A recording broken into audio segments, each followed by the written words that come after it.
बनाते हैं। फिर उसी रात शिवम रात के 12 बजे लड़की की तरह तैयार होकर सड़क के किनारे भूत की कैब का इंतजार करता है कि तभी शिवम को एक कैब आती दिखाई देती है। शिवम हाथ देकर कैब रोकता है।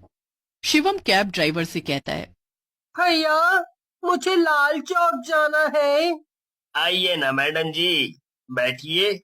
मैंने आज तक तुम जैसी हसीना कहीं नहीं देखी। मुझे तो बस ऐसी ही हसीना से शादी करने की चाह है। सच में तुम तो बहुत ही सुंदर हो।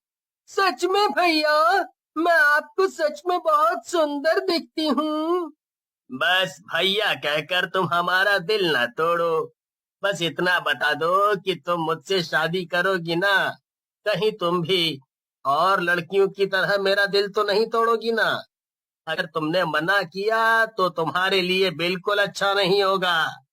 ड्राइवर की बातों से शिवम को यकीन हो जाता है कि ये एक भूत है। फिर शिवम लड़की की आवाज निकालकर ड्राइवर को अपनी बातों में लगा लेता है और उसे तांत्रिक बाबा के मंदिर ले आता है। तुमने मेरी इतनी तारीफ की है कि सच में मैं तुमसे प्यार करने लगी हूँ। इसीलिए हम आज इस मंदिर में शादी कर लेते हैं। फिर क्या था, ड्राइवर अपनी कैब साइड में लगाकर शिवम के साथ मंदिर में आ जाता है। पर जैसे ही ड्राइवर की नजर वहां खड़ी पुलिस और तांत्रिक बाबा पर पड़ती है, वो सब समझ जाता है और देखते ही देखते वो ड्राइवर एक डरावने भूत में बदल जाता है। भूत जोर जोर से चिल्लाते हुए बोलता है, मेरे साथ धोखा। मैं सिर्फ लड़कियों को ही मारता था और आज तुम लोगों को मैं जिंदा नहीं छोड़ूंगा।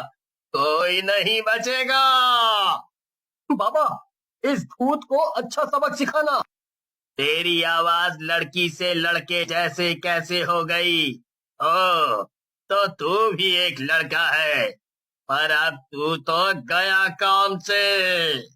भूत कुछ कर पाता उससे पहले ही तांत्रिक बाबा भूत पर भभूत डालकर उसे बांध देते हैं। अब तू यहाँ से कहीं नहीं जा सकता, इसलिए अब तू सबको जरा सच सच बता दे कि तूने मासूम लड़कियों की जान क्यों ली। अगर तूने सच नहीं बताया तो मैं अपनी भभूत से तुझे भस्म कर दूंगा। मुझे मुझे भस्म मत करो, मैं सब बताता हूँ। कुछ साल पहले मुझे एक सुंदर लड़की से प्यार हुआ।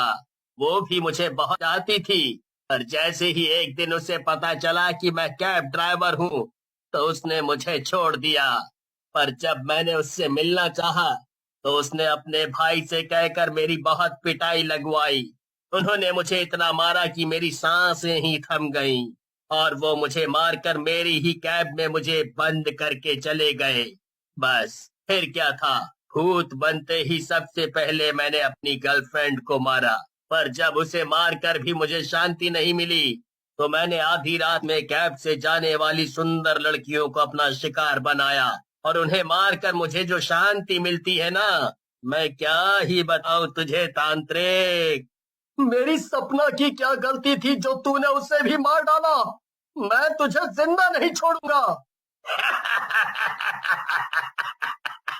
अरे, मैं तो पहले से ही मरा हुआ हूँ और अब तुम सबकी बारी है मरने की। तुम्हारे साथ जो हुआ वो बहुत ही गलत हुआ, पर जो तुम अब कर रहे हो वो उससे भी ज्यादा गलत है। इसीलिए आज के बाद तुम किसी लड़की को नहीं मारोगे। तांत्रिक बाबा अपने थैले से भभूत निकालते हैं और मंत्र पढ़ते हुए वो भभूत भूत के ऊपर डाल देते हैं। भभूत भूत के शरीर पर पड़ते ही वो भस्म हो जाता है। फिर भूत के भस्म होते ही सभी को राहत मिलती है। पुलिस शिवम व तांत्रिक बाबा का धन्यवाद करती है और फिर सभी खुशी खुशी वहां से चले जाते हैं।